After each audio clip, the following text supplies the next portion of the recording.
After no funding was included for the program in the proposed national budget for 2023, the Department of Transportation o DOTR is considering a renewed partnership with the Office of the Vice President or OVP to continue its Libreng Sakay initiative. DOTR Secretary Jaime Bautista said the free ride program provided transport relief during the pandemic, but its long-term viability cannot be argued due to constraints in the national budget.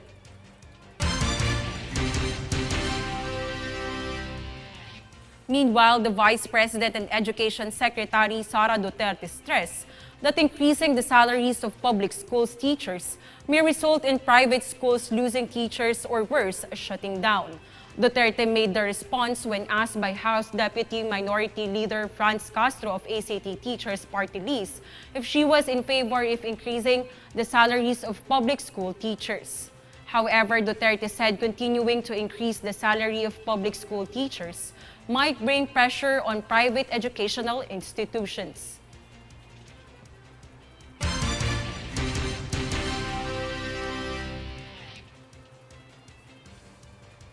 The Department of Social Welfare and Development or DSWD has delisted 187,000 families from the Pantawid Pamilyang Filipino program or 4Ps.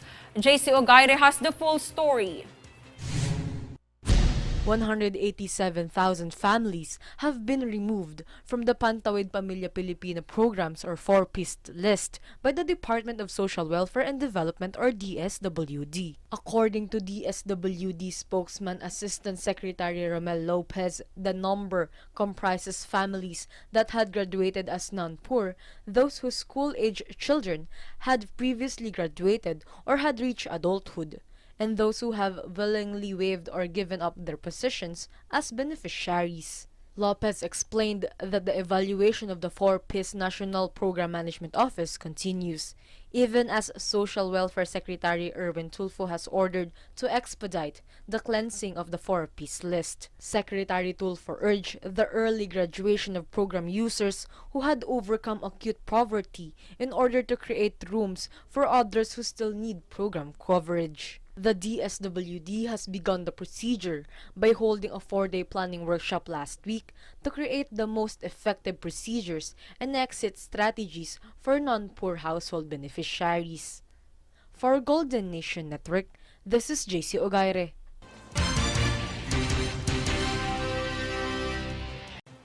In its commitment to protect the public from unethical fundraising activities, the Department of Social Welfare and Development or DSWD held a meeting with the representatives from the Department of Justice, Cybercrime Division, Department of Interior and Local Government, Bureau of Local Government Development, National Bureau of Investigation, Legal Evaluation Legislative, and the Philippine National Police to discuss possible collaboration and partnerships in formulating guidelines and implementing public solicitations regulations.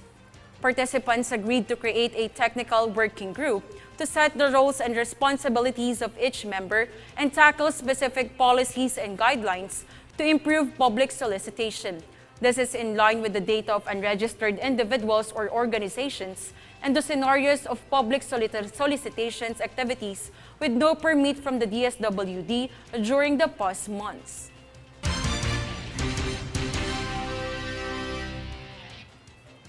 In other developments, with an average annual production rate of 1 million housing units, the Department of Human Settlements and Urban Development or DHSUD aims to construct 6 million homes for Filipinos over the course of the next 6 years. DHSUD Secretary Jose Acuzar has been meeting with local government units or LGUs and visiting possible housing project sites around the country. Acuzar said LGUs also play an important role in making the agency's initiatives possible.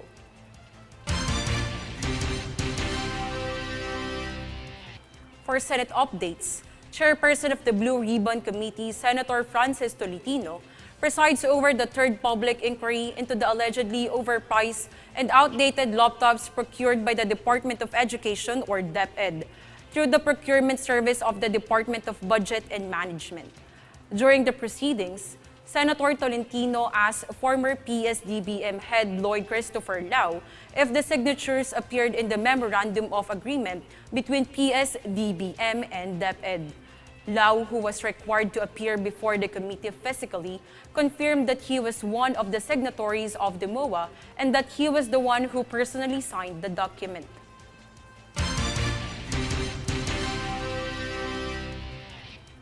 Senator Raffy Tulfo calls on the Department of Energy or DOE to strengthen its Energy Virtual One-Stop Shop or EVOS task group to lessen the persistent and recurring brownouts in different parts of the country and address other energy-related issues. The senator stressed the need for a council that will coordinate and monitor each agency's tasks and expedite energy-related processes and projects. Senator Tulfo initially proposed for the creation of a separate interagency council that would coordinate agencies and expedite energy-related processes, but he later pushed for the strengthening of the EVOS.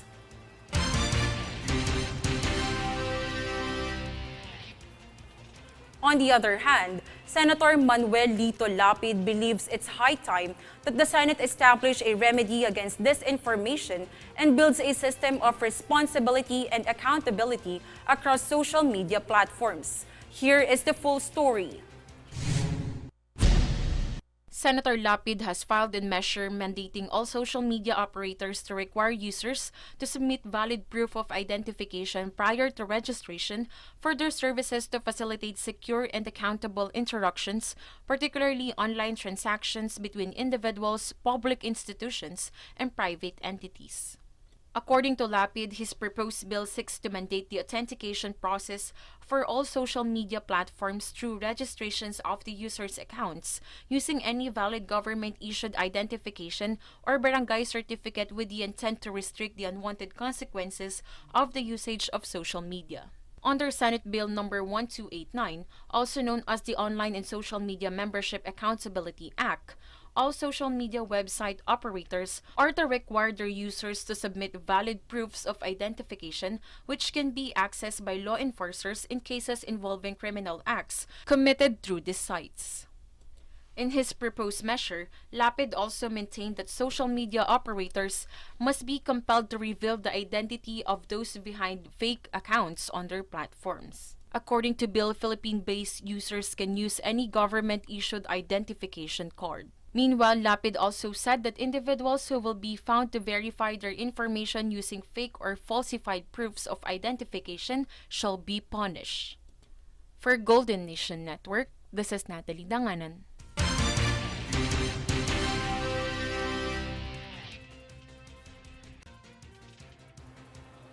Up next on News Force. Facebook Messenger launches new community chats feature. Efren Bata Reyes vows to be more vigilant in accepting invitations after Batangas Billiards Hall raid. Miss Bicolandia 2022 proclaims winners. Stay tuned for more stories and reports when News Force returns.